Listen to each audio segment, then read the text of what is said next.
deep in the parched desert sands of ancient Osirian, long-forgotten secrets are becoming unearthed that could threaten the security of the entire region.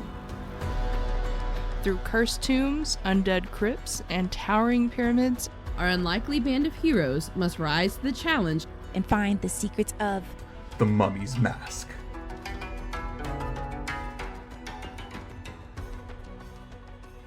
Last time on the Mithril Tabletop. Something's looking between Khepri, Keryth, and Tariq. He's like, I recognize you. You must be the Misfits? Thank you for listening to the rules. Better than some teams that I might mention. So your next lot is the House of Pentheru. This isn't a bride, is it? I'm inviting you to breakfast. Where do you guys want to go? To the bar! Let's go pet Toothy! They're asking about our delve into the tomb because Falta over there can't get a true story out. As you guys are turning in for the night, she approaches you. Before you all leave, I have a question for you. It's a very important question.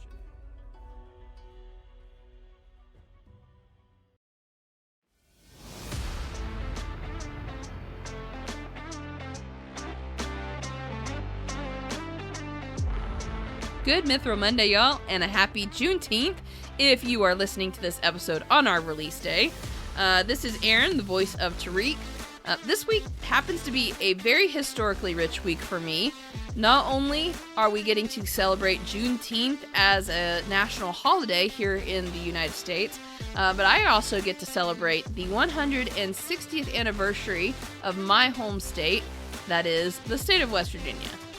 While I wasn't born here, I have called West Virginia my home since I was 3 years old. I truly love it, and I will gladly tell you I am a proud West Virginian. You know, I've traveled across the world, and I still can't find anything quite like this place, quite as beautiful as my home state is to me. So, if we have any other pepperoni roll loving West Virginians out there, happy West Virginia Day to you. Thank you all for tuning in this week. Here is episode 12, Breakfast at Tahni's.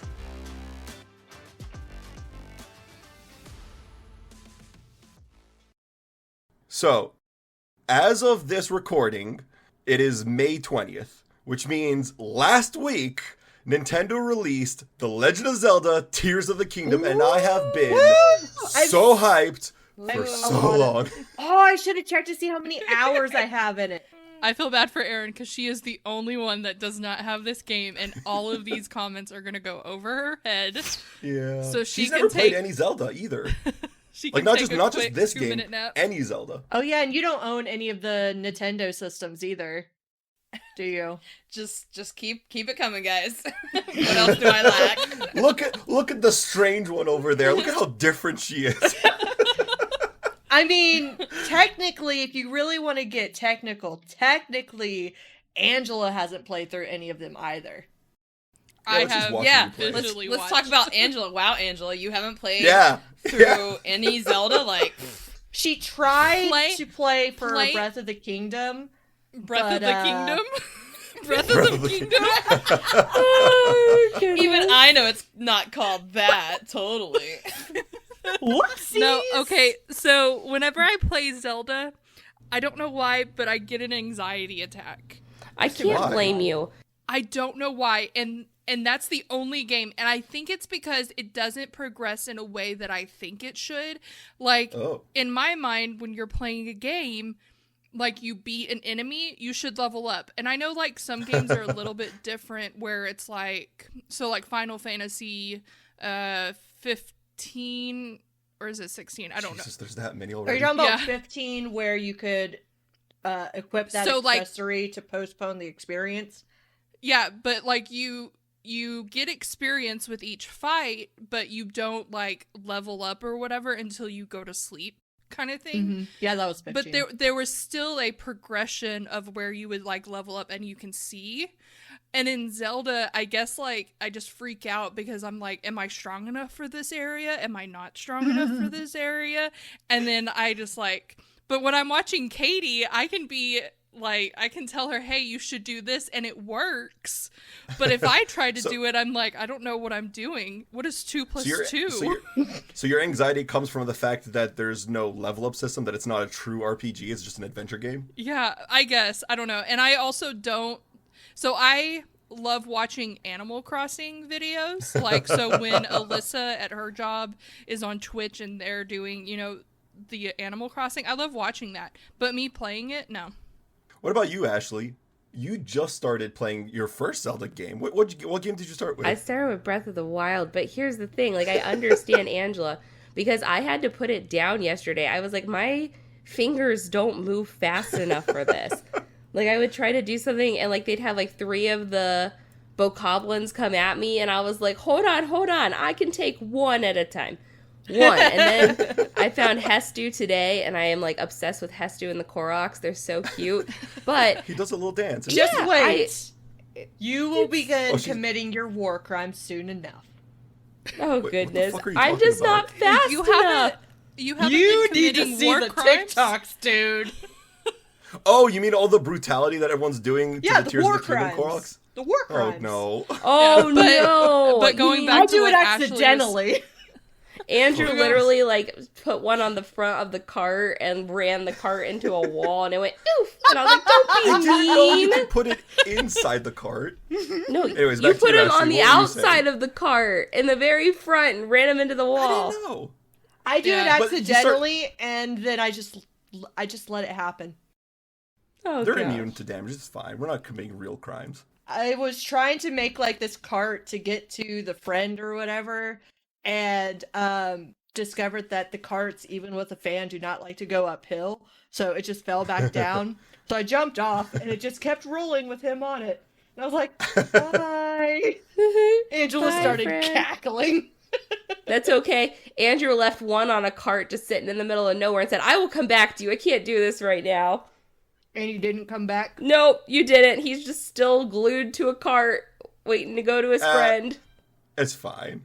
I think I'm He'll like respawn. Ashley in the fact that, like, when she was talking about how she can't react fast enough, my brain knows what to do, but my fingers, like, cannot figure out what button to push. Yes.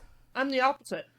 She's just pushing all the buttons, and, like, I'll be like, hey, you need to see open me your... trying to do these shrines. Oh my god. Sometimes, like, if they're simpler, like, I can figure it out just fine. Usually with trial and error. But, like, the ones that are, like, really you have to Abstract. specifically do certain things in order to get it to work, or if there's fucking physics involved, I'm like, how the hell am I supposed to do this? And Andrew's like, just do this, this, and this, and I just look at her and I'm like, and at first, like, I'll try to do it my way, and it doesn't work, and then she's like, I love that you don't believe me. That comparison is actually very apt to Ashley and I, because sometimes I'll be stuck on a puzzle and she'll be like, can you try this? I'm like, no, wait a minute. Oh my god, you're right. I think that actually would work. And I tried and it does work. On the other hand, he'll be walking around, like, chopping a tree down, and he'll start walking just, like, one step to the right. I'm like, no! Get the apples! Andrew, the apples! He's like, I'm getting there. I'm like, the apples, you can't leave the stuff. There was this one puzzle I remember. I can't remember what shrine it was, and I'm not going to try to spoil it, but there's this track that you have to roll a ball down, and I couldn't get the momentum right. So I eventually flew to the other end where the ball was supposed to land, and I couldn't figure out how, like, to try and get a better angle, and Ashley's like, can't you just pick it up using your runes? And I'm like, oh shit, you're right, I can. So I just picked it up and I pulled it over. It was like one of those solutions. Yeah. Yeah, I see all these videos of people, like, doing the shrines and how you're supposed to do, like, these specific things to do it the right way, but you'll see that there's, like, a gap above, like, this gate or whatever to where you could get to the end, and people just do the rocket on your shield and they just go right over it. Oh yeah, absolutely. Yep. And that's fine. Nintendo, I'm assuming, knows about this and is okay with it, because I'm sure they Are you sure they're playtested okay it. with the war crimes against Koroks, though? I'm also sure because they're immune to damage. You know who's not immune to damage, though? You guys, in this game of Pathfinder that we're about to play. Oh, boy. Well, fine. But we can still commit It's war okay. crimes, right? Oh my god. Yes, don't do that. Yes, I love and how me. that's her. I love how that's her immediate question. See, Lava, this is why I wanted fire damage protection. Yup. Keryth go boom boom, Tahni go bam bam, but Tahni can't go bam bam if Keryth go boom boom on Tahni's. I want to say Tahni's bum bum, but I don't know if that's too inappropriate. Oh my god. Oh my gosh. All the bees. All right, so let's start. Let me try that again. Don't die. Let's start off. Shut up. Let's start off with last week's MVP, of which there is a clear victor. MVP goes to Habibi / Alyssa for the awesome save with story time. MVP goes to Habibi for the hilarious storytelling skills, and of course, Alyssa for Once Upon a Tomb. That's just a solid pun, and for getting the episode title. Well done. Nice. Honorable mentions go to Tahni / Anjela for taking the lead on a lot of the roleplay tonight. It was interesting seeing how she reacted with the NPCs and characters. And also an honorable mention goes to Tariq / Erin. He is doing a great job representing the Band of Misfits and trying to be professional. Also, keeping records of everything makes it easier to give people the facts and not just embellished stories. Hint, hint, nudge, nudge. To no one in particular. I like how it was keeping things professional, and yet Tariq was like trying to bribe her a little bit.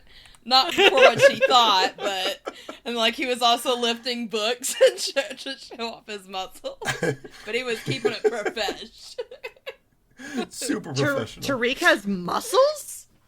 I mean, he's just as strong as Tahni, technically. He's pretty athletic. He's got some muscles.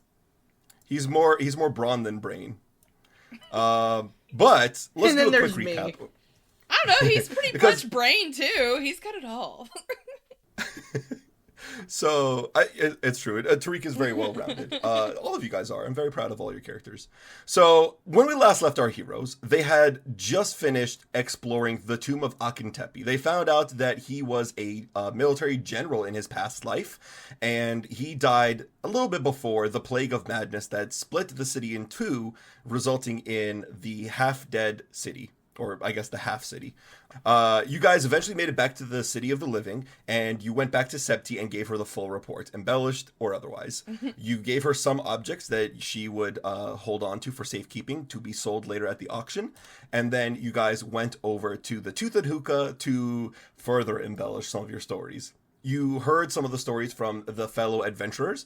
There were some people in the Sand Scorpions, the Dog Soldiers, the Crypt Finders, the Daughters of the Desert, all these different groups that are fellow adventurers that have been exploring through the necropolis alongside you, telling their stories about going into ancient brothels or breweries or ancient houses, maybe fighting off mummies or maybe not.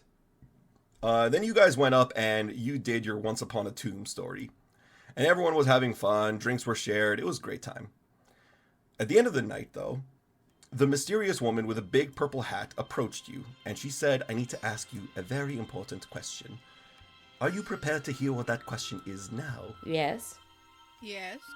She leans in, quite mysteriously, her, like, the rim of her hat kind of, like, brushing off against, Tariq's hair or whatever. And she comes in and she goes, I see that you are wearing a holy symbol of Nethys. Are you a Nethian as well?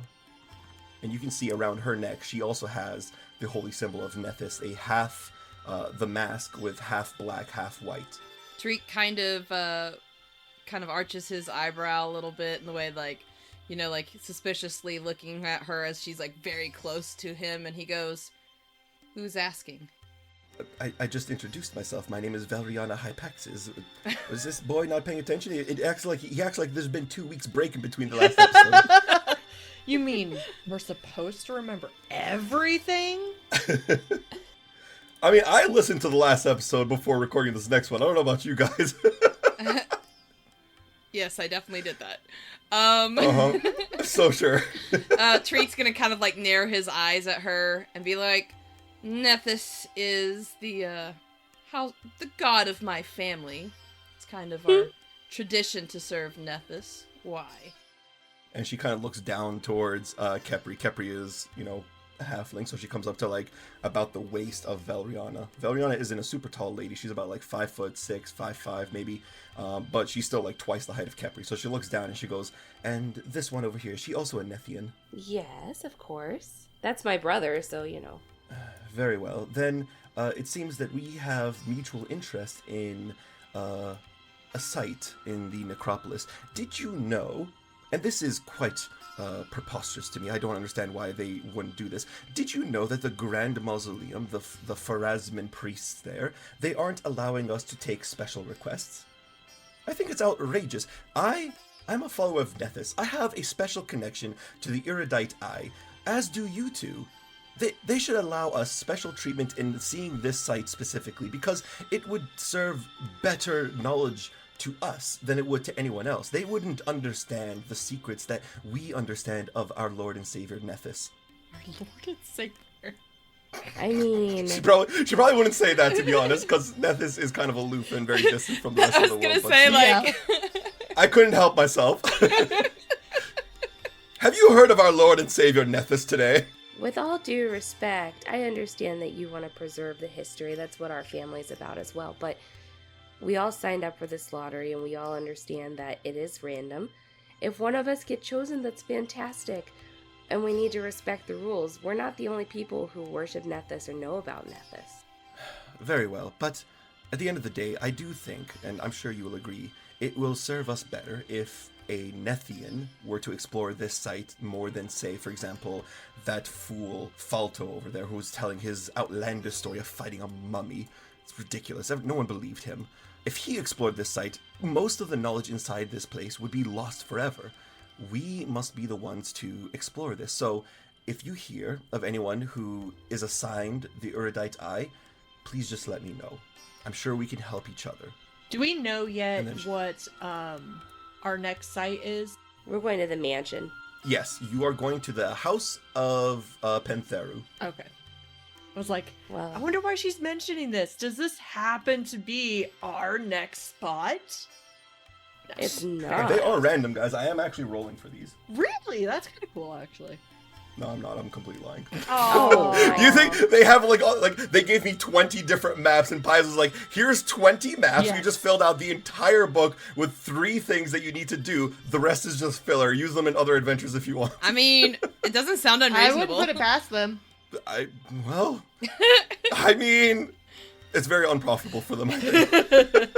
That's a lot of paper they're wasting. Can I do an insight to see, like, if I think she's just doing this for, like, the history kind of aspect? Like, if she's just trying to appeal to a fellow Nethys follower and maybe has underlying reasons other than being a Nethys follower. Try to see her true intentions. Yeah. Everyone can roll me a perception check. Beautiful. All right. Looking at this, I am going to go with Khepri. You notice that you can tell, like, based on her disposition, the way she's talking, like how emphatically she's speaking, that she really truly does think that there is secrets, because Nethys is the god of secrets, that only a worshipper of Nethys could unlock in the sanctum of the Erudite Eye. However, she wants to make sure that somebody else doesn't get to the site. So you can get the sense that she desperately wants to explore this for herself, but her second option is just any other Nethian follower would also do. But she prefers if it was just her and her group. Is there something that you're looking for in particular? I'm just curious as to why. Maybe there's something we could help you with? No, there's nothing in particular that I'm seeking. I believe this site belongs to Nethys. It should remain in the hands and knowledge of Nethys, and if there is a secret there that is for Nethian eyes only, it should not be flaunted to the public and sold for an auction for a quick buck. It should remain within the sanctum and the circle of Nethys. Can we do any kind of like a knowledge check on what the sanctum of the Erudite Eye is? Sure. You guys can roll me Wati lore, society checks, whatever other lores you have that might apply. Osiriani? Old Gods lore? Yeah, Osirian lore would work. Old Gods lore would not. Oh. While Nethys is an old god, he is not one of the old gods. What were the others we could roll? Society? Yeah, society. And what else? Or Osirian lore. Okay, gotcha. I'll give it a shot. So, looking over your society checks and Osirian lore, none of you have ever heard of the Sanctum of the Erudite Eye. What? Even those of us that have, been in Wati for a while? Mm-hmm.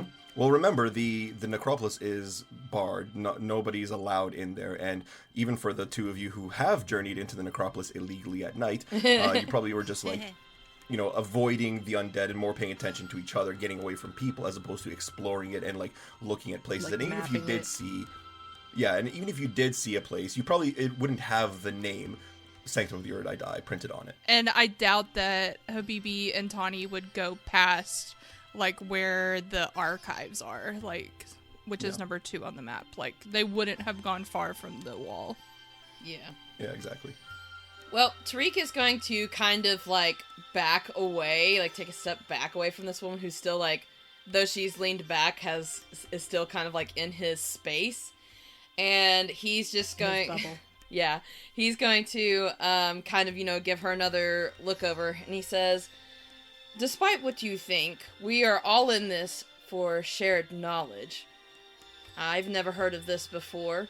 I think it would be great for others of, I don't think there's tons of secrets in the necropolis. That's the whole point of exploring them. I don't think we should just limit it to people of particular religion. That doesn't seem very fair." I agree. And as fellow Nethians, I think it would do well for you to understand that we all want to share knowledge, but that's not, as my brother just said, limited to just Nethians. Yeah, and I should probably re-describe her, since the last time I described her was way back in episode, 2, I want to say, at the lottery. But this lady is, she is dressed in very fancy, opulent, purplish and pinkish Taldan clothing. So she's from a very upper class, maybe not quite nobility, but definitely in the merchant class. She's very wealthy, and she carries this big thick tome with a golden scarab on it. She has a wand and staff, and she's clearly some sort of spellcaster, but she also has knives and daggers. She also has knives and daggers and crossbows and all that stuff. So she's prepared for adventure, and she clearly has been around the block once or twice. But she has the air of opulence of her, and I assume she has a fancy perfume on her and stuff. Gotcha. But she looks down to you, Khepri, and she kind of smiles slightly, and she nods her head. She's like, "You are of course right, but I still insist. If you hear of anyone who has been allotted the Sanctum of the Erudite Eye, please do let me know. I am part of the Scorched Hands. You can search up my room with Farhan over there. I'm sure he'll direct you to the right room." Anyways, Best it's friends getting late, with him. and Friend. that doesn't surprise me. And I do want to say too, of course, if we heard of somebody who was going in there just to sabotage the place and just find treasure and stuff, of course we would try to interfere, and we would go and talk to Septi. So don't think that we're sitting here just saying anybody can go in either. But from what I've understood for everyone here, it seems we all have the same purpose to increase knowledge. So, but my whole point is, if we do hear of someone who just wants to go through, sabotage the tomb, take whatever they can and sell it and get rich, that I can absolutely let you know, and we can go talk to Septi together. Well, I can't say that everyone here is seeking knowledge. Again, she looks over to some of the other more brutish party members in the bar, but she kind of smiles wryly, and she goes, "I like you. I like your adopted brother?" "Well, we like your hat." Thank you. I must turn in for the night. I have an early morning tomorrow. We have another site. It isn't the Erudite Eye, but I digress. We have another site. Perhaps the odds will be in our favor. Have a good night. I will see you in the morning, maybe. If not, may the Scorched Hand guide you. And may Nethys guide you. All right. She walks off, and you guys are free to turn in for the night. Tariq is going to immediately, once she's kind of out of the distance, he's going to get his notebook from his bag and jot down, Sanctum of the Uridite Eye, and then he's going to jot down Nethys, ? Alert. He's just basically taking all the information down, from what she just told them. Khepri's gonna lean over to him and she's gonna go, write her name down too so we don't forget. You just never know. Yes, and that name Hint. was what? Again, just one more time. Valeriana Hypaxis. I was asking my sis, okay? Oh, Valeriana. Oh, you were doing this in character. Got it. Yes. Totally. I do everything in character. It's Valeriana, and she has the big purple hat. Ah, okay. Write that down too. Big purple hat. Big purple hat. Got it. Oh, and scorching hands. I already put that. Ah, Tariq, we always know we can count on you. You know it. All right. So, is there anything else you guys want to do before you turn in for the night officially? Well, I was Do you want to share stories with each other? Do you want to? Who's rooming with whom? Are you guys sleeping here? Are you guys going back home? What's going on? We're going to Tahni's in the morning for breakfast, right? Yeah. Mm-hmm. As far as I know. Pancakes! Khepri's gonna look at Tariq real quick, and she's gonna go, Tariq, there is something we really need to do. Because Mom and Dad were supposed to be home, 2 days ago now. And maybe they're back now? We should probably go check and see. Yeah, you're right. I still want to kind of stay here, though, because I don't know where Tahni lives. So maybe we can go look in at the house real quick and then come back here. Yeah, let's do it. Let's go run over and at least check in with them. I'm sure they want to know how things have gone. Okay, we can do that. We'll be All back, right. guys. Come on, Ramses, let's go. Peace out. Ramses is already halfway out the door. Oh. He's already ringing ahead. He's like, home? Run. Treats? I heard home and walkies. Walkies? Walkies? Treats? Playtime? Keryth, Habibi, and Tahni, what are you guys doing in the meantime? Tahni is ready for a cat nap.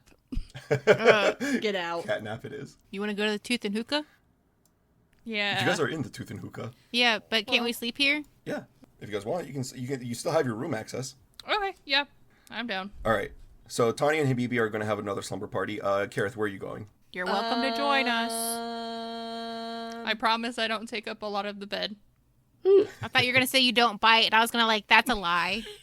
I don't assume that we're only getting one bed. That would be awkward. Well, don't look at me. Okay, I'll share the bed with Habibi because Habibi needs 3/4 of a bed. He sprawls out. And I'm good with Tahni curling only up. needs 1/4? Yeah, because I curl up. Aw, kitty. Like a kitty. Alright, yeah.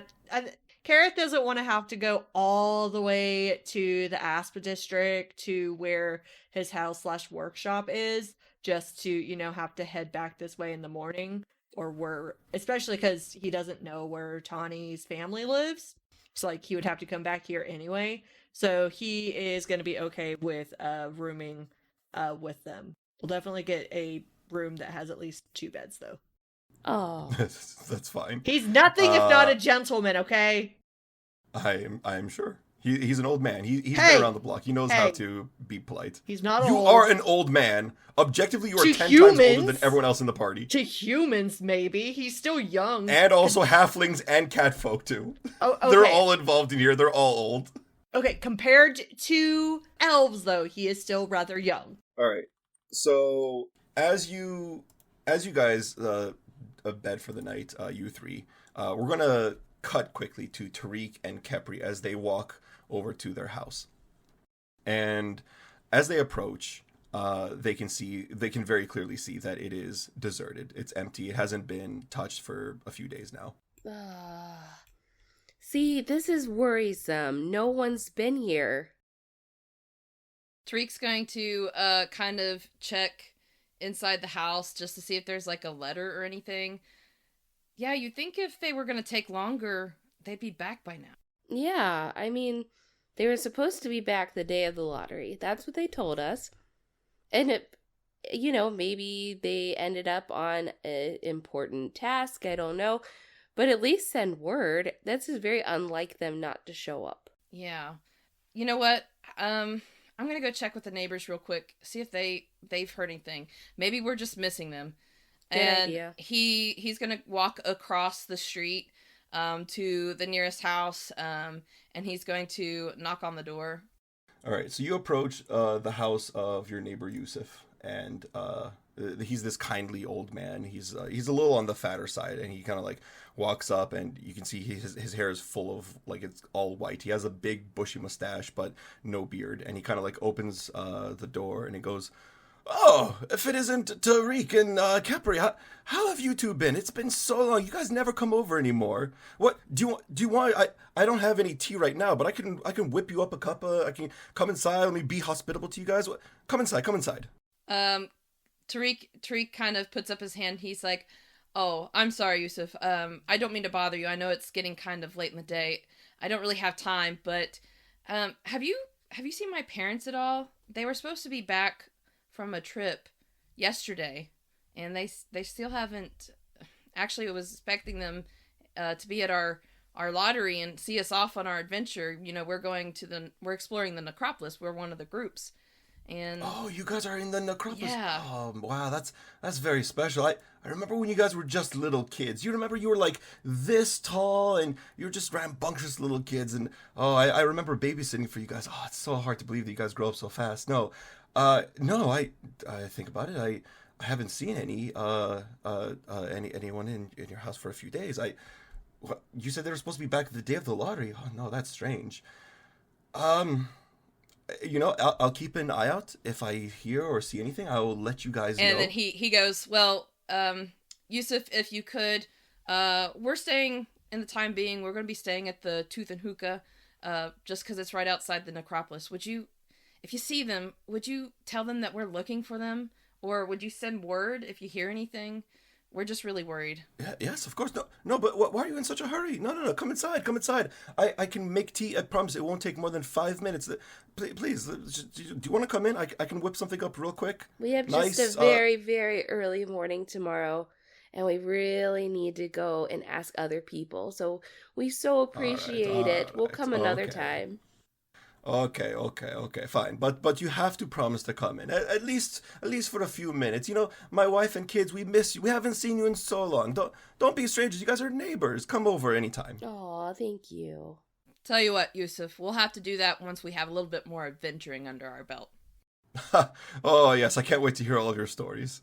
Thanks again. That's the perfect time to have tea. Exactly. All right. Well, thank you for stopping by. It was so nice to see you again. You guys have brightened up my day already. I wish you guys a good night, wherever it is you're going tomorrow. Good luck. Thank you. And Tariq's gonna kind of head back to their house, and he's gonna look at Khepri and goes, "Should we be worried?" I don't know. I feel like we should. Maybe he's right. Maybe we do need to go talk to our parents' friends and see if anyone's heard anything. And Tariq kind of like looks around him, kind of make sure no one's like overhearing the conversation. He's like, yeah, they might know something. Yeah, I have a feeling they do. And if they don't, then I don't even want to imagine. Let's go ahead and go back to the Tooth and Hook. Alrighty, let's go. And then we fade to black from there. You guys all spend the night. You wake up fully rested, fully recovered, and perhaps Habibi, Tahni, and Keryth, you might notice that Tariq and Khepri came in after you guys had like bedded or went to bed and slept. So you guys wake up, or you go to bed, they're not there. You wake up, they're there. But yeah, you guys wake up. How do you want to start your day? Khepri's gonna stretch. I was promised pancakes. Pancakes! Or whatever catfolk eat for breakfast. Pancakes. I don't know what you were promised. You came up with pancakes on your own. Pancakes. Pancakes. Oh my god. Well, there's only one way to find out. Are we gonna roll for like what's gonna be on the breakfast table? Oh, I already know what the that'd be menu is. fun. I've been prepping for this for like 2 weeks now. All right, well, Khepri's gonna jump out of bed. She's all stretched. She's gonna wake up Ramses, who's still sleeping like a dog, and be like, all right, let's go. I just want y'all to imagine when Tanhi wakes up and she's been curled up. I don't know if you know those videos where like the cat will stretch out with like the paws on their face. Yep. Oh, That's you how she mean like stretches out. what Freya and Elsa do? Yes. Always. For those listening at home, Freya and Elsa are one of their cats. Two of their Are cats. two, Two of of their the cats. Two of their cats. I can count. Shut up. But yeah. Anyways, So. You guys all gather your belongings. You pack up for an adventure for the day because, I don't know, maybe you guys are going to come back for the night and not to do the House of Penther tonight. I don't know. It's up to you guys. But for now, you pack up what you need and you make your way over to Tahni's house. And as you guys approach, you see it's this, it's a short, stout house. It doesn't have very many stories above it, but there's lots of like trees around it. And it seems nestled amongst all these other similarly decently sized houses. It doesn't look like super fancy or rich, but it looks well worn and lived in. And as you guys approach, you can already hear lots of like, I don't know, various cat noises, like all already down the driveway or down the walkway, I should say. And they're pretty. It sounds like it's a pretty rambunctious family as you guys approach. And as you get closer and closer, before any of you can even knock on the doors swing wide open, and Tahni's mom approaches, and she goes, "Tahni, you're home! Oh, thank goodness! Oh, I miss you so much!" And she gives you this gigantic hug, squeezes you tight, and she goes, "Oh, and Habibi, come here! Oh my gosh, Habibi, I love you guys so much!" She gives you another nice squeeze, a very tight hug. And I just want y'all to know that her mom is also a barbarian. Oh, God. That's amazing. So these hugs are gonna hurt? Is that what you're saying? Yes. You're gonna These hugs are the kind where like all your bones crack. Yes. I bet your back feels great afterwards, though. Oh my god. That's a nice this crack. is Ahni. It's great to see you too. Oh. Poor Habibi. You think he'd be used to And it then by she now. kind of like, she puts you down and like pats you on your shoulders and tries to like straighten out your hair, makes it more messy. She goes, "Oh, you guys look beautiful. I loved you so much. And you must be the Band of Misfits. I've heard all about you. Habibi and Tahni, they've been telling me good stories, only the nice things, I assume. You must be Tariq." She points to the to Tariq. To the Tariq. To the only obvious human. Yeah, right. Oh my gosh. Sorry. The Tariq. No, she's still laughing. Tariq just Are you kind good? of. Sorry. Do you need a moment? Yeah. Tariq I just love how well you described him. Tariq just kind of gives kind of like a smile and winks at her. And she Oh goes, my gosh. "Ooh, a flirt, Tahni. You never told me he was a flirt. And you must be Keryth." Hello. He's a little taken aback by how, like, exuberant, I guess, Tahni's Animated. mother is. And, like, Happy mean? so friendly? Yeah, friendly. Like, it's not that Tahni's not friendly, but she's a little, I guess, pricklier to people that aren't, Habibi. So it's odd, to say the least, to see this. Yeah. When you've been knowing Tahni. Yeah. I should be clear. She's grabbing your hands, by the way, in both of her hands and shaking them vigorously. Like, I assume, like, Tariq can probably, like, keep up a little bit, but, like, Keryth, where you're a little bit skinnier, she's, like, you're violently shaking your entire body. Yeah, and so normally he has these goggles that he uses when he's working, like, up on top of his head, and, like, she's shaking his hands so vigorously that they, like, fall down, like, onto his face, and he has to, like, pull a hand back to, like, shove them back up, and he's like, "It's, nice to meet you two." "Oh, and this one must be Khepri. Look at you, you're so cute and little." And she, like, picks you up Oh by my the gosh. waist, and, like, Oh, holds you no. up like a child. Oh, my. Hugs you by the chest, like, vigorously shakes you. Your legs are dangling up underneath you. Tariq Khepri kind of goes, like thanks." presses his arm, like his hands up, and is like, whoa, she is little. Careful. And Tahni is just like covering her face with her hands, and she's like, "Oh my god, Mom. Please, Mom." Khepri is finally released, and Kevin's like, "Thanks, nice to meet you too. Can my dog come in?" Oh yeah, how's Ramses reacting to this? Ramses is just wagging his tail. He can sense that they mean all well. She kind of looks at Ramses. She's like, I mean, I'm more than fine with it, but the little ones, they might be a little bit more intimidated by Ramses. But he's just a cutie, isn't she? And she starts patting him. His tail starts wagging like crazy. Arf, arf. I didn't say arf arf this time. That's your catchphrase. The last time I heard it, I was like, oh my god, am I a seal? Arf, arf. But yeah, so she kind of like looks at all of you guys like, oh, but you must be starving. It's like 8 a.m. Come in. We have a huge spread for you guys. Tahni told me you were coming, so I made sure to prep extra special food for you guys today. Pancakes. And she walks. You guys walk in, and you see this long, big dining table, and it's like it seems to be like the center of attention for the for like their gathering area. Like as you pass by, there's this big fancy room, but Tanhi, you know that's the fancy room nobody ever uses. That's only for guests to attend.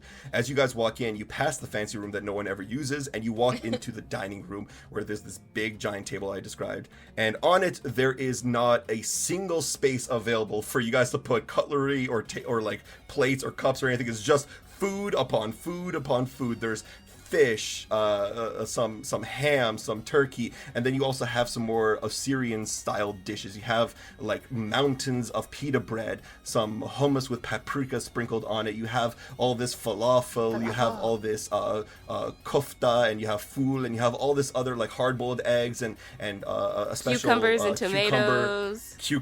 and tomatoes, and like all those just this gigantic Assyriani Egyptian styled breakfast. If you can think of it, it's probably on that table. Yep, exactly. And she kind of looks over and she goes, now, Tahni, I know you told me to make a small breakfast, so I tried to limit myself, but I just couldn't help myself. Here's the food, guys. Go ahead and dig in. And she like brings her hand to her mouth and shouts out, kids, dinner's ready. Breakfast. And then the earth begins to kids, breakfast is ready. And then you just feel the entire house shake as you see like a dozen tiny little cats storm down the stairs and all gather around up to the table, just like Kepri's like, how do I get in here? How do I get in? How do I get food? I just want falafel. Just grab it. So I am very much reminded of how your mom, Waba, feeds a small group of guests. Yup. Yes. I was like, he literally just based that whole breakfast off of that. Absolutely. Yeah. Exactly. Literally what I did is I pictured one of my mom's breakfasts. I'm like, yep, that's one. Like the cucumbers and tomatoes, that was definitely like. But guess what, Katie? Afifa does happen to serve pancakes with breakfast. She does. And they always have chocolate chips in them. Ooh. They always do. So. And as you look around, indeed, you do find some chocolate chip pancakes. Yes. If you ask Sonny, I'm sure she has an explanation, because it does stick out like a sore thumb here.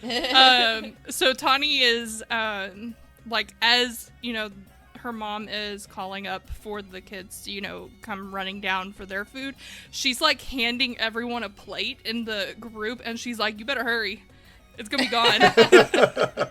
You think there's enough food? Mm-mm. There ain't enough food. Oh goodness. Oh yeah, my. and Tariq gets the plate, says thanks, and he goes and grabs himself some grub. Tariq, grab me some food. I can't reach. Before Tahni even gives a plate to Habibi, he already has food in his hands, and he just like hurry up and moves it onto the plate and has food in his mouth somehow already. Tariq. Yeah, Habibi has been here before. He knows the drill. Tariq, I need you to roll me an athletics check. Oh my. I would feel like it'd be more acrobatics. You can roll me in acrobatics if you prefer. No, my athletics is higher. That's what I thought. I was just thinking, like, I'm dodging all these people. It seemed... Either or. I will allow either or. So, I rolled a 13? I don't know. Or 22. Sorry, 22. You rolled a 22. All right.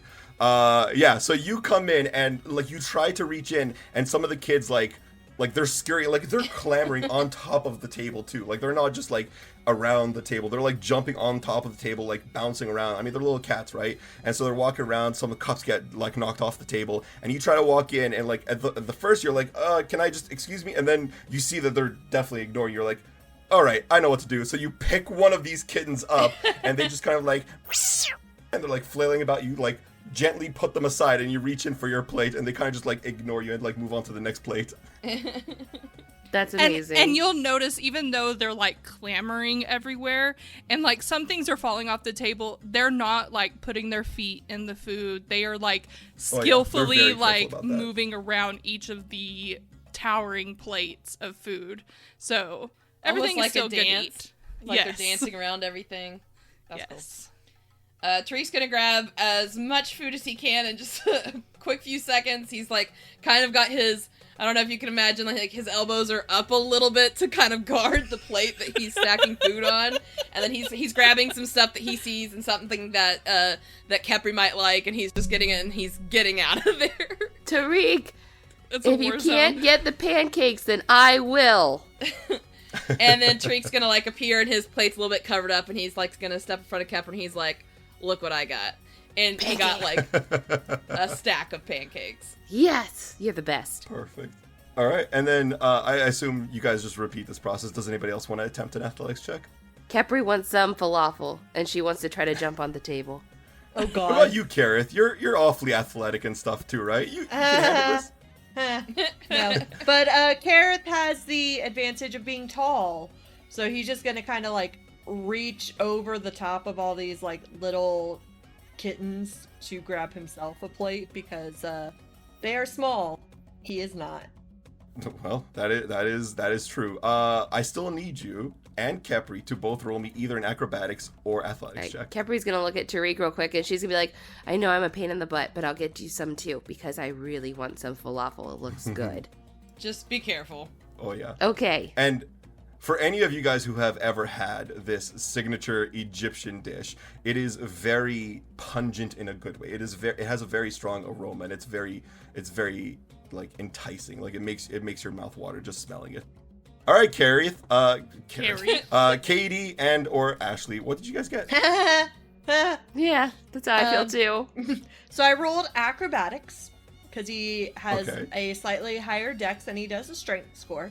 I'm definitely not stalling. So I rolled an 8 on the die for a total of a 16 acrobatics. Well, the DC is much lower than that, oh, thank and God. you are able to. Come on, I'm not going to make it hard for you to get breakfast.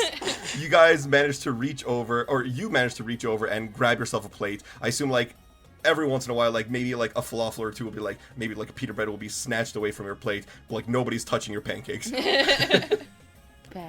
Ashley, what'd you get? So, Khepri is short, okay? And Khepri's trying to get through this, but Khepri is, trained in acrobatics and had a +2 for dex and a +5 for, being trained in acrobatics, and rolled a 7 on the die with a total of 13. DC 13. What? Oh, Khepri's able to get it. And yeah, you guys managed to all make your breakfast, and you find some place to eat your food. Wait. You notice the kids have all gathered their food and run off to their little spaces. What about Tanhi? We need to see the master do it. Oh, Lord. Well, just like Habibi, I assume she already got her food before the kids came down. Oh, yeah, no. Yeah, like, you wait before hear the the call. storming. You hear the storming, and you just know, go for it. Like, you got to be ready. During this cacophony of Go get your like a tornado storm of breakfast, by the way, you see another catfolk, and he's a little he's more stout. He has a wider chest and stuff, and you see he's a little distracted. He's kind of looking down at himself. He's like patting himself down. He's looking at his clothes, feeling his pockets. Like, honey, have you seen my? And then you see Sani. She's already in her hands, has his keys, and she's like, oh, thank you, dear. I really appreciate that. And he picks the keys off of her hands and gives her a quick kiss on the cheeks. And she goes, Sani goes, Puran, we have guests. Say hi to Tahni's friends. And then he looks around and he goes, oh, Habibi, it's nice to see you again. Tahni, good morning as always. Who are you three? The Band of Misfits. Oh, well, do you have, like, individual names? Oh, Dad. Or should I call all of you collectively the Band of Misfits? Dad, this is Keryth. You know Keryth. He, like, lives a couple of blocks away. He's the one that is always blowing shit up. You're the one who's always... oh, my I don't goodness. blow everything up. Come on now. You have a reputation. He gives you a stern look and points a finger at your face, and he goes, I'll have you know you're responsible for a great deal of paperwork in my office. Oh, I could burn the paperwork for you if that would make you feel any better. Oh, this is not helping, is it? This isn't helping. He smiles, and you can see his sharp canine teeth, as like a cat would smile, and he just starts laughing. He's like, "No, I'm just pulling your leg. Relax. I don't deal with your department. Thankfully, that's my friend down the hall. You don't have to worry about him." Wait, does Keryth have an entire department dedicated to handling the various times that he blows shit up and causes fires? It's cute. It's cute that you think we only have one department dedicated for your mishaps. And what about this fine gentleman? Oops. And this is Tariq. He is our resident brain. And he's the one that's been keeping our notes for us. Oh, scribe, I see. Well, if you ever want to retire from adventuring, there's a fine work in government if you want to come join me in the office. Well, I mean, if you want Keryth to be inventing stuff, he is getting better every day. Every level, in fact. He smiles. He Usually goes, after great moments of adventuring. Oh, and then milestones, one might say. And then the last member of the Band of Misfits is Khepri and her companion Ramses. Khepri has food in her mouth. Hi. Sorry. It just goes, oh, well, it's very nice to see you. Anyways, I'm running late, so I better be off. And then Sani kind of goes, wait, honey, before you go. And she procures a quick small plate of food. And she goes, oh, honey, I don't know what I would do without you. He grabs a pita bread, like a pita filled with falafel and tahini and hummus and stuff. And he like shoves it in his mouth real quick. He's like, thank you. I'll see you tonight. And you take care of the kids. Let me know if you need any help. Bye, everyone. It was nice seeing you. I'm off to work. Bye. And Tahni's just waving as she's still eating. Nummy. He grabs his robe with one hand as he's still eating with the other hand, and he quickly walks out the door, uses his tail to slap the door shut, and he's off. Tariq turns to Tahni as he's eating too, and he goes, Tahni, and then he kind of takes a bite, and he's like, your parents are absolutely delightful. Just like this food. Oh my gosh. Yep. It's so good. So happy. I like this home. Yeah. It's a controlled kind of chaos. Yeah. I never realized how much I love my home until I started doing adventuring with Habibi, and then coming back, it's nice. Aww. And you have all your family here, which is wonderful. Sometimes too much. Which is why I'm going to adventuring, and I've even gone. We're now doing the necropolis. Like, that's how much I need a break. Hey, but it's been fun. Yeah, it is. Speaking of adventuring, don't we need to do some shopping today to get ready? Oh yeah, and then Tahni's gonna look over at her mom, and she's gonna say, "Hey, is what is his name? Is he open today? Like, he always gives us really good deals, like, fair, but, like, he always holds stuff back for us, and he helps us out." Do you mean Beniti? Yes. Beniti, I don't know. I haven't heard from him since the lottery started. I'm sure he's swamped, though. You're more than welcome to check him out. Okay, and then she's gonna look at the group and she's gonna be like, he's not gonna like give us a discount, but he is where our family goes all the time, and he knows where to get things if he doesn't have them. Okay. So, I mean, we can at least start there. All right, agreed. What kind of stuff does he sell? Just all kinds of things. Like, he is the general, I guess you can call him like a general, his store is kind of like like a general store? Yes. Oh my gosh. Why is that so hard to say? It's okay. Yeah. So, I mean, he has a well-rounded number of things. Like, he's not going to be like a blacksmith or something for us. So he probably isn't going to be able to transfer the runes for us, but he's going to know someone that does. And maybe he knows how to do it now, but he didn't know how to do that 2 levels ago. So. Oh, goodness. Okay, well, I'm okay going to see him first. It's a great stepping stone. And we can at least get rid of a lot of this, I don't want to call it junk, but it's almost junk for us. All right. Well, once everyone's done eating, I am ready to go. Khepri says, patting her belly. She's like, I'm so full. And then Tahni is going to look at her mom again, and she's going to be like, oh, can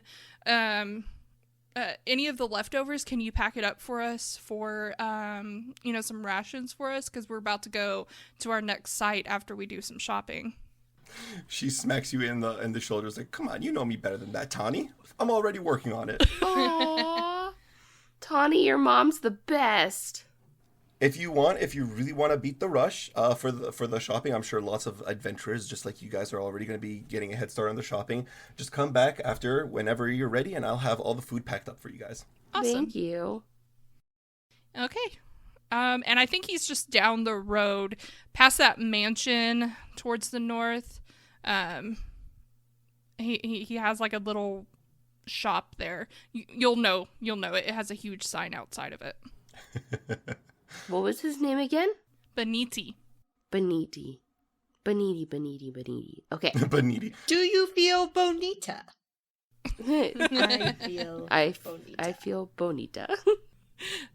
So, Tahni's gonna kind of help clean up just a little bit. Like, obviously, her mom's gonna be, like, kind of shooing her out, but, like, she's at least stacking their used plates. So it's easy. And then you see, like, her little cousins, because she doesn't have any siblings yet. But her little cousins that are in the house, they're, like, they have, like, their own little jobs, I guess you could say. So until you are like 18 and you leave the house, you have a set of like chores you have to do every single day. And so Tahni doesn't have those chores anymore. And so every time she is there, she tries to do her original chores, which was like cleaning up after dinner or after any meal. And so she gets shooed away because that's not her job anymore. Like, that has been gifted, I guess you could say, to the next generation. You're such a good sister and cousin. Which I don't know what I guess the family has never figured out what would happen if there was no young children to do chores. Because there's always young children. Like, it will never end in the Ahni family. I know. But, yeah, so, like, she's getting shooed away, and so she's like, fine, Mom, I understand, I get it. And so, she is going to lead, I guess, the group to where she knows the shop is. All right, let's go. So you guys eventually make your way. It's not too far. It's like maybe 10, 15 minutes down the road walking. And you guys make it up to Beniti's shop. And it's this general purpose merchant store. And you can find basically any adventuring gear that you need. So like Tahni said, you couldn't transfer your runes here. He's not a blacksmith, but maybe he does know a blacksmith. Other than that, you can ask whatever you want to buy. He can probably sell you general items. No magic items here, it doesn't look like. Maybe a level 1 magic item, but he doesn't have very much in the way of like big, expensive level 2 or level 3 magic items. He's more of a small town local clerk. Okay. I guess Is I'm he gonna... a small town girl? He is a small town girl living in a lonely world. Oh my god. Is he gonna take a midnight train by chance? Mm-hmm. The train hasn't been invented, so he's going to take a midnight camel. Okay. Oh my gosh. You love us and you know it. Okay, how much is it to transfer the rune? So normally transferring a rune costs about 10% of the cost of the rune. The +1 potency weapon runes all cost 35 gold pieces. So transferring them would normally cost 3.5 gold. That's if you're doing it yourself. There is a small service fee. So if you were to ask a blacksmith in town, they would probably charge you about 7 gold to transfer it. So I am looking up healing potions. So Tahni's probably looking for upgrading her weapon, her giant axe, and looking up for more healing potions. What about Habibi and Keryth? You guys have been fairly quiet. What are you guys looking at? Let's start with Habibi. What are you looking to buy? I don't have enough money to buy the rune that I wanted. So yeah, Habibi's gonna be saving up. He's window shopping, and moral support. Perfect. Do you want to buy any scrolls or anything? Maybe like try to learn an uncommon divine spell if you want? Nah. All right, maybe another time. What about you, Keryth? Have you thought of what you want to buy?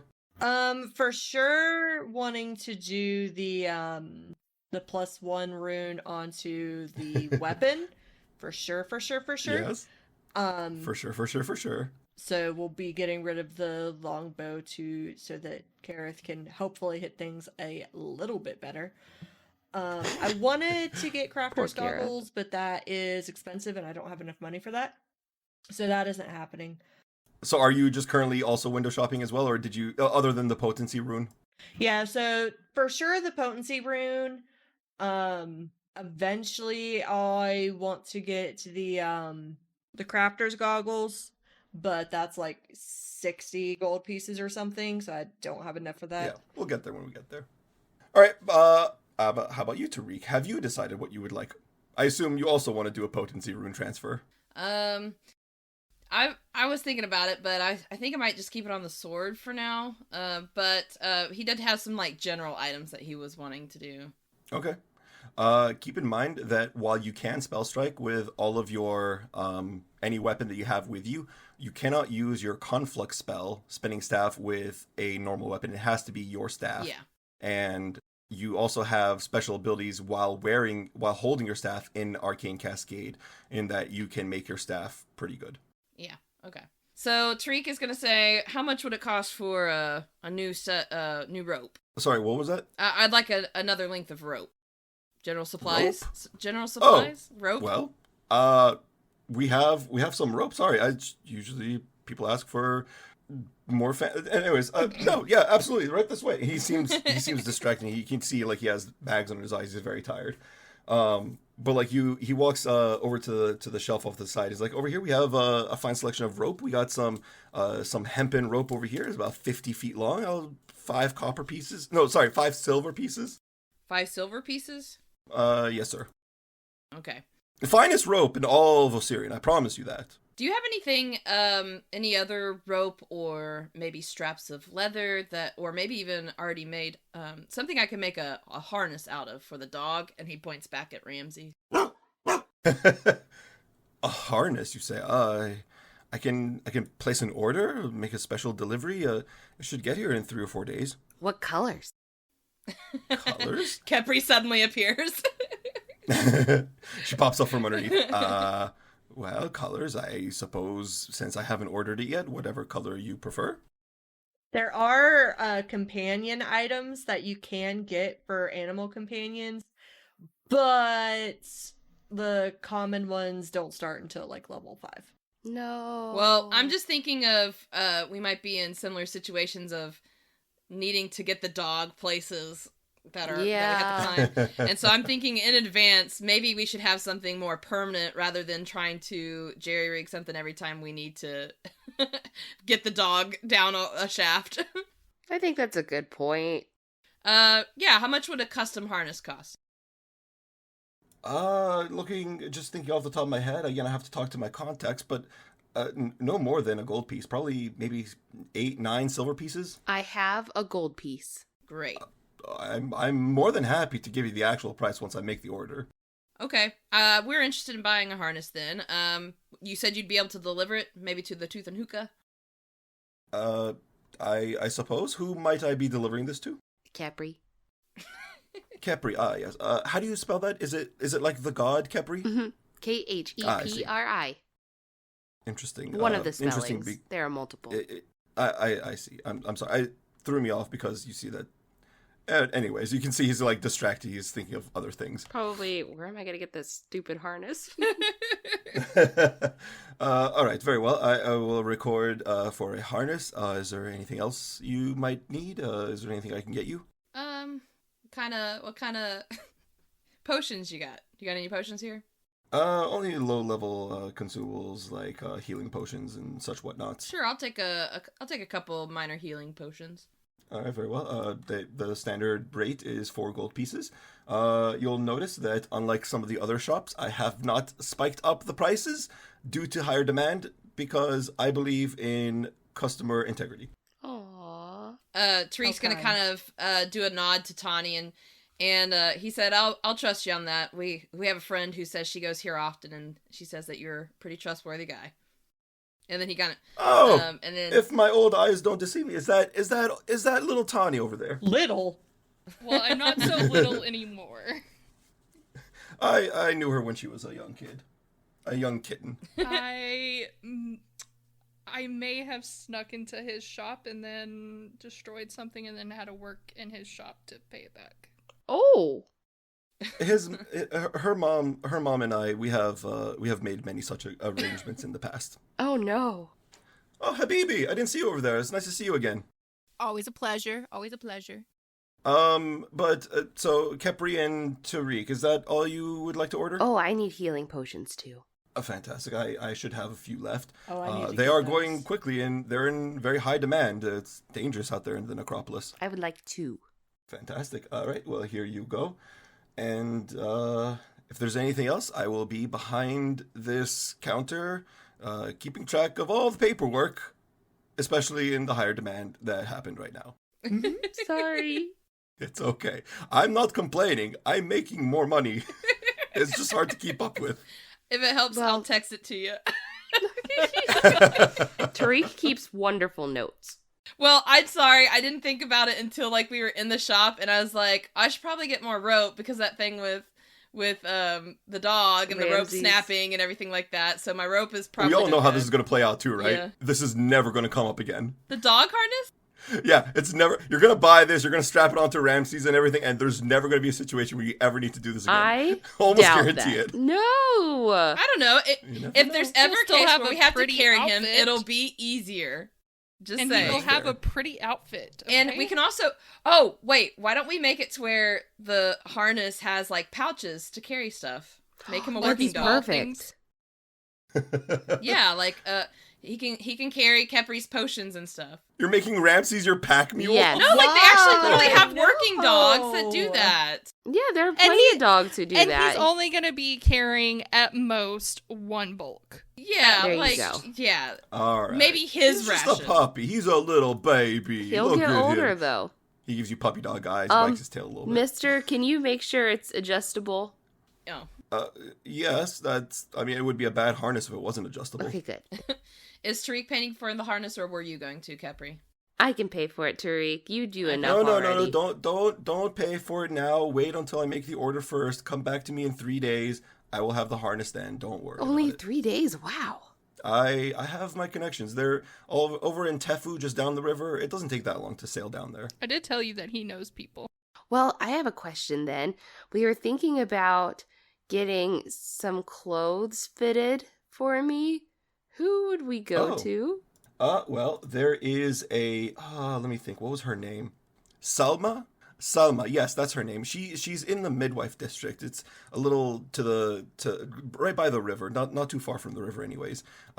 She has a nice view out there. She does a lot of tailoring for custom sizes. She's done halflings in the past. I'm sure she would be more than happy to take you. Thank you. Good, because it's hard to find clothes when you're this short. All right. Well, is there anything else I can help you with? You guys have been excellent customers. Does Selma also mess with runes, like moving runes around, or do you know someone that does that? That would be her husband, Kasmut. Okay. That works really well in our favor. So interesting. They have a... How convenient. Right in the same area. How wonderful. I know. Okay. family business, rune moving.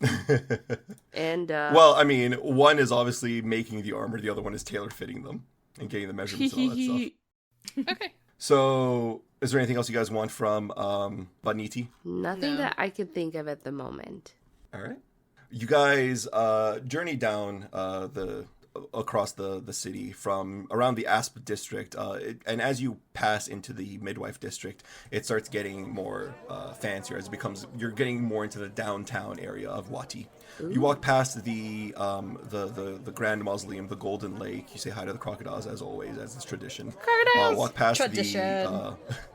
as is tradition. Walk past the Sunburst Market and you make your way to Salma's workshop, and it's right next to Kasmut's blacksmithy. Wow, that's perfect.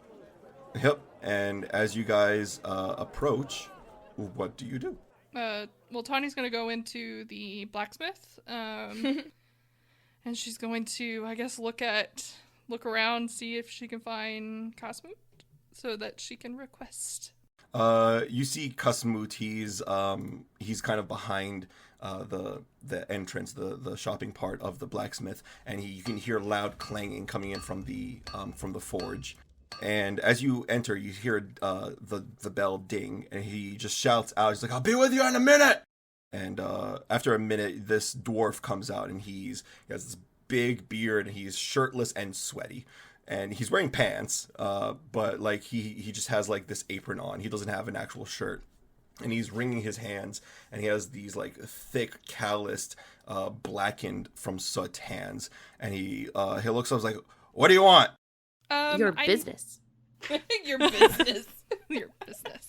Well, that's why I'm here. What business do you want? Can I get this rune moved from this spear onto my great axe? And she like puts the spear onto the counter, and she like lifts her great axe with her other hand and puts it on the counter as well. And it just shakes the whole place. Yeah, you put it down. There's a big loud thud. He's like, "That's an impressive great axe, lass. Let me take a look at this." And he kind of like examines it, like purses his thumb right into the indentation where the runes are. He like traces them. You see faint glowing lines as he moves his fingers across, and they're like short and stubby, so they're covering like the entire haft of the axe. It looks at it, he's like, yes, quite intricate design, I see. Against the spears. Like, I see. And let me see your axe. Well, it's bigger, so I have room to work with. Yeah, it shouldn't be too difficult. My going fare is 7 gold pieces. Sound fair to you? Sounds fair. And she's gonna pull it They'll out. They'll be done tonight, so you can leave now. Do you go ahead and pay now, or would you like me to pay when I come back? No, I'll pay when I'm done. Okay. He like takes the things and like just storms off in a huff. My goodness, he's busy. Please come back. Tariq kind of like has his hand up like, Oh, poor Tariq. Tariq's struggling. What do you guys want to do? Well, there are other people that need to move their runes over. He doesn't seem to be coming back just yet. He's just like clanging away again. He's like, this is the most amazing axe. Nothing else will be better than this. Tariq is gonna kind of knock on the wood beam to his shop right there. Like, it's kind of like open door right now, so he's gonna kind of knock on the wood beam and like, "Sir, I would like to place an order too." He kind of like he steps aside from the furnace. He like takes the sword he's currently working on, dips in the water, and he looks over. He's like, "Oh, all right. What do you want?" Similar to what my companion here just said, I have this sword, and he's gonna unsheath his khopesh, and he said, "I'd like to transfer the rune off of this onto my staff." And then he's going keep saying rune. I know, I corrected myself. Creature.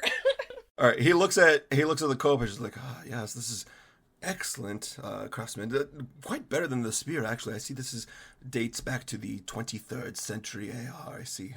All right, well, yeah, I can do it. Same thing. You want to move it to the stick? Oh, you called it a Excuse stick. me.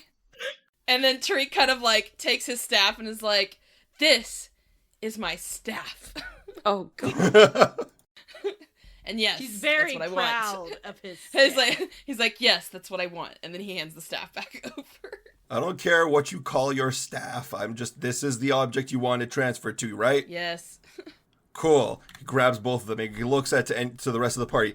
Anyone else have any last minute requests? Last minute? I don't have a last minute request, but I do have a request. And Keryth is going to walk over to the counter, and he sets the bow down on the counter that has the rune on it, and then he pulls out his spear, and he probably has seen a spear similar, because, I mean, the base is the Elven Branch spear, so I wouldn't imagine he's never seen one before, but doubt he has seen one like Keryth's. Oh, for sure. And immediately his eyes glow with like this anticipation and his stick is special, I guess. Excitement. He goes, "Oh, well, look at this beauty. This is amazing. I've never seen a staff quite this, or a spear quite this impressive. Look at this. Look at these blades. They're quite sharp, but they're intricately woven around these gears that spin around. And he kind of like looks inside. He's like, I see here. There's a power source inside the staff. What is this thing that's powering it? And he kind of like just examining. He's like talking to himself mostly. Like every time Keryth like speaks up to try and explain something, he's like, no, just don't worry. I got this. Let me explore this thing. He's clearly into weapons. He doesn't care for people. And so Erin was putting in the chat a second ago that like Tariq is now all huffy because like his staff wasn't good enough for this guy, but now Keryth's spear is like the best thing he's ever witnessed. And well, what makes Tariq's staff so special is the magic intrinsic to Tariq's relationship with it. It's not apparently obvious to someone who probably doesn't do well with magic, like magical enchantments. He deals with like runes and transmutation and stuff, but not so much like evocation. That's weird to him. Yeah, he insulted my staff. But yeah, like as he was like complimenting like the spear and like the various like modifications that Keryth has, made to it over the years, like he's already tall, like the tallest one of the group, I think. But like you see him kind of stand up a little straighter and taller, like see, that's impressive, Tariq. Wow. Oh, Keryth, those are fighting words. All right, well, if there's nothing else any of you want, please leave me alone. I need to work. And he grabs all the weapons in his hands, and he just goes into the back. He gently places each of them down in his little workbench area you can kind of see, and then he goes back into working with a sword. Bye, mister. The door's over there. Don't let it hit you on the way out. Dang. He really is. Okay. Busy. I wonder how he's married. Maybe they're both workaholics. Like that. Speaking of which, maybe we should go see his wife about Khepri's armor, and maybe she'll be a little bit nicer to us. Can you imagine if it's just a female version of him? I can't imagine. Is that what's gonna happen? Also a beard. Hey, I mean, dwarves have beards. Even the females? So if you want, it's a personal choice. They can have beards or not. Well, let's go see. Her name was what? Salma? Salma, yeah. Well, let's go see Salma. Is she just next door, I assume? Yep. While that's happening, Tahni has realized that Tariq did not get thieves' tools. How much are thieves' tools? Does anyone know? I'm sorry, that's really funny. I realized it as soon as we left. Well, Tawny's gonna go run back and get the thieves' tools so that Tariq can stay with his sister. Adorable. They're 3 gold pieces. And she's also gonna go get their food since it's in the same area. I should probably get repair tools. Whatever you guys want. Oh, that's not a bad idea to make sure you're stocked up.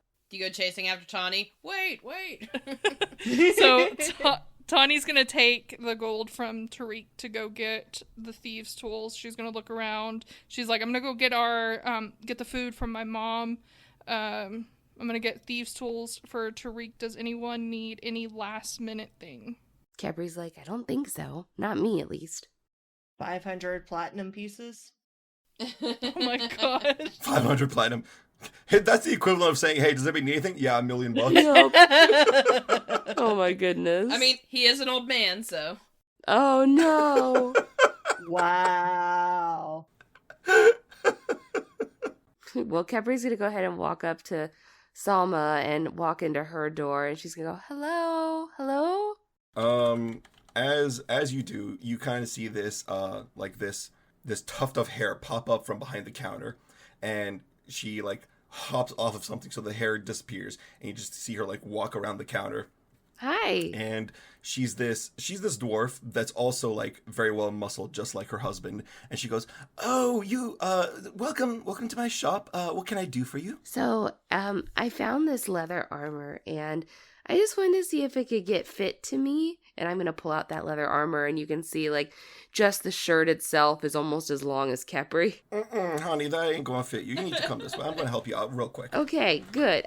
Real quick, Here, how much would this cost? No, sure. I got you. And she grabs your hand, and she, like, moves you over to, like, this platform, and around you is, like, 3 mirrors, and she stands you right in the middle, and, like, she's just, like, forcing your arms and legs apart, and, like, just manhandling you, and, like, this measuring tape is coming in and out around, and, like, measuring your waist, your arms, your height, and she's like, yes, okay, I see him, so you have these proportions, oh, interesting, okay, very well, can I see you said this leather armor, this is the one you want to transfer? Mm-hmm. Yes, please. Perfect, no problem. I can get this done in about maybe 2 hours. It will be a real quick snip. Really, mostly it's just cutting off all the extra stuff and then like sewing it back together. But you have a very interesting figure. You're very, you're very like shapely. So I'm gonna get it. We're gonna shape around your shape. Let me try this again. We're gonna get it tailored for you. Thank you so much. Okay, cool. And Khepri's just super awkward about this whole thing and walks out and looks at, is it Habibi and Tariq and Keryth all still sitting there? Yep. She's going to look at them and she go, they're very different, but also I can see why their relationship probably worked. And honey, if you have any other tailoring needs, make sure your friends know. Always come to Selma's. I will help you. Oh, I love it. Thank you. Well, she said only 2 hours, guys. I don't know how long it would take Tahni to, like, jog over to that shop and then be back, but also drop by her house. Well, shopping in general takes the entire day, so. Okay. So by the time she, like, goes to the shopping and then goes to her mom's house and she's back at the Tooth and Hookah, it'll probably be the 2 hours because her mom's gonna keep her. Like. Yeah, sure. That sounds about right. Okay. Cool. So, is there anything else that we could do while we're out here? I'm not sure what other things are available. So, do we have to wait until tomorrow morning, right, to get our weapons back? They'll probably be done this evening, he said. Oh, so we could just, like, walk around town until... Yeah, just kill time. Okay. Ooh. I wonder what fun stuff we can do around town. I haven't had my hair done in a while.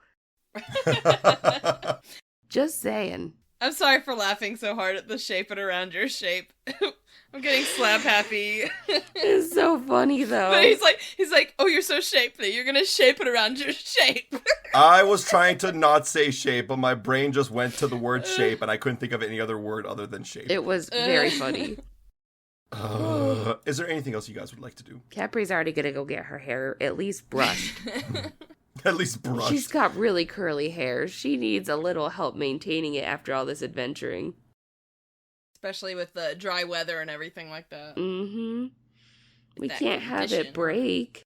So you guys end up spending the rest of the day hanging out with each other. Habibi and Tahni off their own adventure. Tariq, Khepri, and Ramses on their own.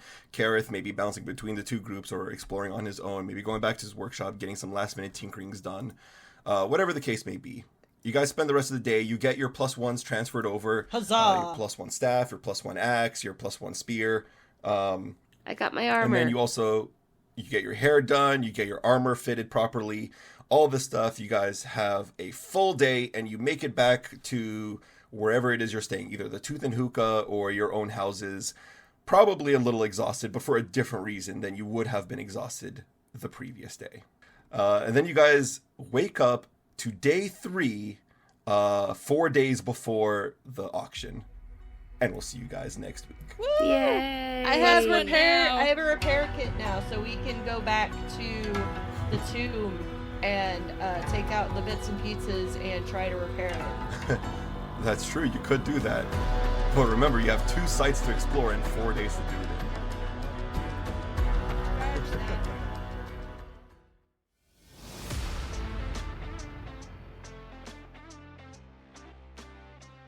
Hey everyone, hope you enjoyed the episode. If you liked what you heard, then please like, share, or subscribe to The Mithril Tabletop.